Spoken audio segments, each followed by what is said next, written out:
بص اللاعب ابو قلب ميت، يعني اللاعب وليد اليماحي هايل. وليد ركنيه للنصر خطيره للفريق السعودي، محاوله راسيه والهدف الاول. والهدف الاول يتم الان، مش ممكن. ادي الكلام اللي بقول لحضراتكم عليه، وادي اول اداء في المباراه. شوف الارتقاء وشوف التيك اوف العالي، هو اللاعب عمر هوساوي، اللاعب اللي دايما بيسجل على فكره، لعيب طويل القامه. وادي اول اداء في المباراه هنا في مرمى هذا المدرب السيد خورخي دا سيلفا. اذا الهدف ياتي عن طريق راسيه عمر هوساوي. ادي عمر هوساوي والمدرب دانيال كارينو. المدرب كارينو، شوف الارتقاء عامل ازاي يا جماعه.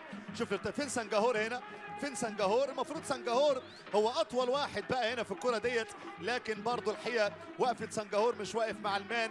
اللاعب يعني كارلوس ما كانش متابع، وكمان الاثنين مدافعين بتوع القلب وحارس المرمى كان لابد التعليمات تكون افضل. بص الراجل طالع بدون ما اي حد يضايقه خالص.